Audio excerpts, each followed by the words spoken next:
أعوذ بالله السميع العليم من الشيطان الرجيم من همزه ونفخه ونفثه بسم الله الرحمن الرحيم قل نهبطوا منها جميعا فإما يأتينكم مني هدى فمن تبع هداي فلا خوف عليهم ولا هم يحزنون. یہ خوبصورت آیت ہے، بڑی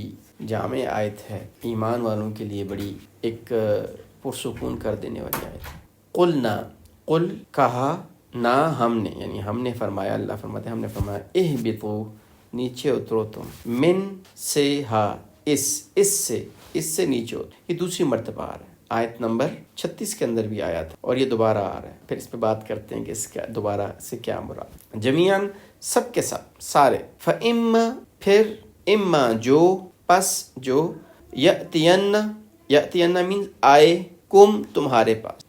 پاس جب تمہارے پاس آئے، منی میری طرف سے، ہدایا کوئی ہدایت، کوئی بھی ہدایت، قرآن آیا، تورات آئی، انجیل آئی، یا اللہ کی طرف سے اور کوئی نشانی نظر آئی، اللہ نے ہمیں کچھ بھی ہدایت کے طور پہ رہنمائی فرمائی، تبع ہدایا، فمن جس نے بھی، جو بھی، تبع پیروی کرے گا، چلے گا اس کے پیچھے، ہدایا ہدایت، فلا پھر، پس، لا کا مطلب ہے نہیں، خوف، علی اوپر، ہم ان کے اوپر، علیہم ان پر، ولا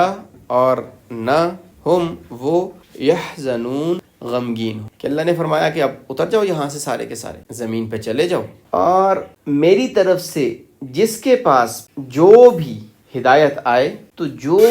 اور رہنمائی میں جو بھیجوں، جو اس پہ چلے گا، جو اس کی پیروی کرے گا، جو اس کے مطابق چلے گا، فلا خوف علیہم تو نہ اس کے اوپر کوئی خوف ہوگا، خوف علیہم ان پر کوئی خوف نہیں ہوگا، ولا اور نہ ہم وہ ہوں گے، یحزنون غمگین۔ اللہ نے فرمایا کہ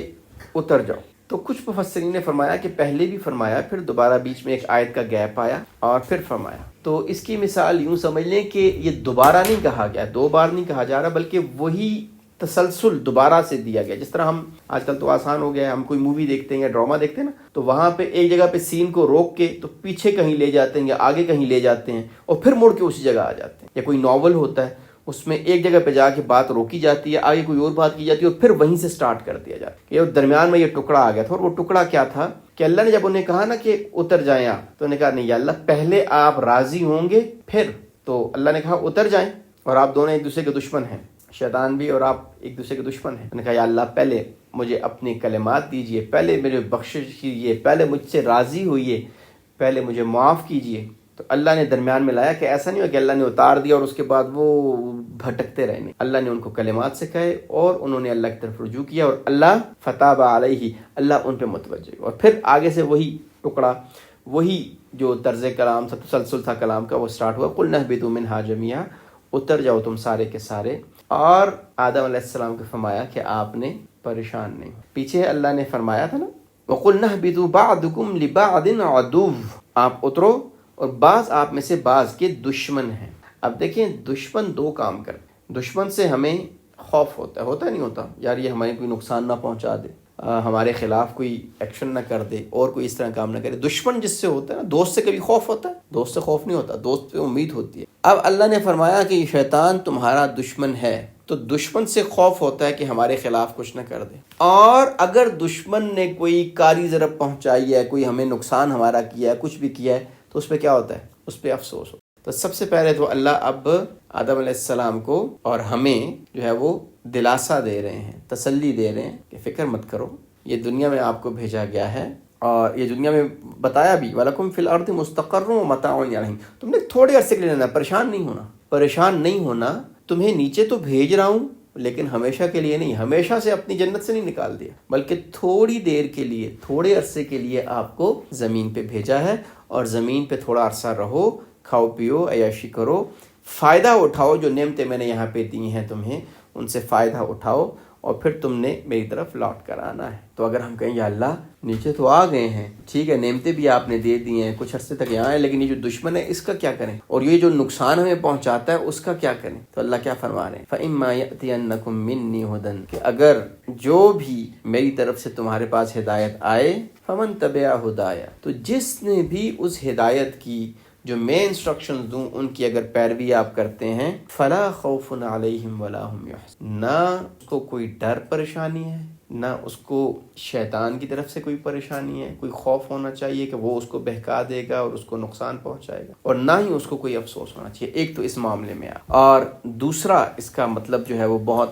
بہت ڈیٹیلڈ، اور یہ بہت ہی خوبصورت آیت ہے۔ اللہ جل شانہ جب اپنے بندوں کا ذکر فرماتے ہیں تو وہ بتاتے ہیں فلا خوف علیہم ولا هم يحزنون، انہیں کوئی خوف نہیں ہوگا، نہ ہی وہ غمگین ہوگی۔ اس کے بہت سارے مطالب، بہت ساری اس کی ڈائمنشنز ہو سکتی۔ ایک تو آخرت کے لحاظ سے تو یہی ہے، جو اللہ کے بندے ہوں گے، جو اللہ کو راضی کر کے جائے گا، جو اللہ کی ہدایت کو فالو کرے گا، جو اللہ نے ہمیں ہدایات دی ہیں، جو اللہ نے ہمیں زندگی گزارنے کا طریقہ بتایا ہے، اور اللہ نے جو ہمیں قرآن دیا ہے، جو اللہ نے ہمیں نبی دیا ہے، جو نبی صلی اللہ علیہ وسلم کی زندگی دی ہے، جو سنتیں دی ہیں، تو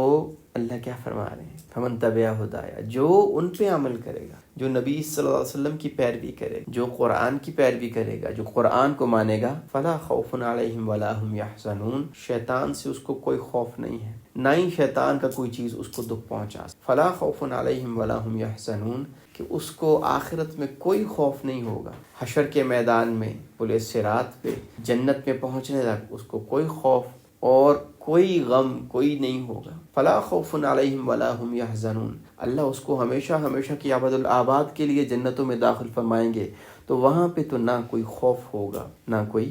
ڈر ہوگا۔ یا اللہ، یہ تو ساری بات کی بات ابھی کا بتائیں نا، ابھی کیا کریں؟ ابھی یہ جو اتنی مشکل دنیا ہے اس کا کیا کریں؟ تو اللہ جل شانہ ہمیں کیا بتا رہے ہیں کہ اگر آپ میری ہدایت، جو میں نے کتاب بھیجی ہے، جو میں نے آپ کو دی ہے، اس کو پیروی کریں گے نا، تو نہ آپ پہ کوئی حقیقی خوف ہوگا۔ یعنی ایک ہوتا ہے حقیقی خوف، اور ایک ہوتا ہے جو ہمیں ڈر ہوتا ہے۔ یاد رکھیے گا، ایک ہمیں ڈر ہوتا ہے کہ یہ ایسا ہو نہ جائے، اور دو چیزیں امپورٹنٹ ہیں کہ ڈر ہمیشہ یاد رکھیے گا مستقبل کا ہوتا ہے، مستقبل کا ہمیشہ ڈر ہوتا ہے، خوف ہوتا ہے، یار ایسا نہ ہو جائے، یار فیل نہ ہو جائے، یار نقصان نہ ہو جائے، یار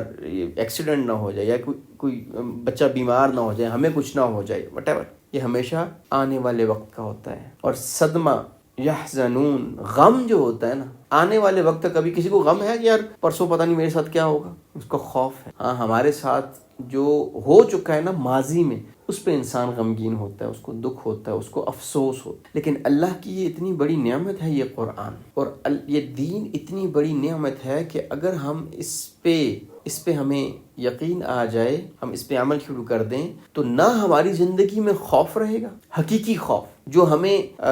گھیر لے اور جو ہماری زندگی کو تنگ کر۔ لیکن پھر جب وہ تھوڑا سا انسان سوچتا ہے نا، میرا رب میرے ساتھ ہے، جو میرا رب کرے گا وہی ہوگا، تو میں کس لیے غمگین ہوں؟ تو ایک حقیقی جو خوف ہوگا نا، ایک لانگ ٹرم، جو اس کو سراؤنڈ کر لے، جو اس کو گھیر لے، جو اس کی زندگی مشکل کر دے، جو اس کی زندگی تنگ کر دے، ایسا خوف کبھی بھی نہیں ہوگا۔ ہاں، جو وقتی کوئی پریشانی آتی ہے، کوئی خوف ہوتا ہے، کوئی وقتی کوئی خدا نہ خواستہ ہمارا کوئی عزیز فوت ہو جاتا ہے، تو غم تو ہوتا ہے، لیکن وہ حقیقی غم تو نہیں ہوتا۔ ہم کہتے ہیں ہاں حقیقی غم اس لیے نہیں ہوتا کہ ہم پتہ ہے اللہ کے پاس چلا گیا، سکون میں ہو گیا، ساری بیماریوں، ساری تکلیفوں، سارے دردوں، ہر چیزوں سے نجات مل گئی، ایک سکون ہوتا ہے۔ اللہ جل شانہ کا اتنا بڑا احسان اور اتنا بڑا کرم ہے کہ اللہ جو ہے نا، وہ اس دین کے ذریعے ہمیں کنسول کرتے ہیں، ہمارا جو ہے نا درد کا درما کرتے ہیں، ہمیں اطمینان دلاتے ہیں کہ جو بھی اللہ کے رستے پہ چلے گا، اللہ اس کو کبھی چھوڑیں گے نہیں۔ ہاں، اللہ آزماتے ضرور ہیں، لیکن اللہ اس کا ہاتھ کبھی نہیں چھوڑ۔ اللہ نہ اس کو غمگین کرتے ہیں، نہ اس کو دکھ میں مبتلا رہنے دیتے ہیں، اور نہ ہی اس کو خوف میں مبتلا رہنے دیتے ہیں، زندگی پرسکون ہو جاتی ہے۔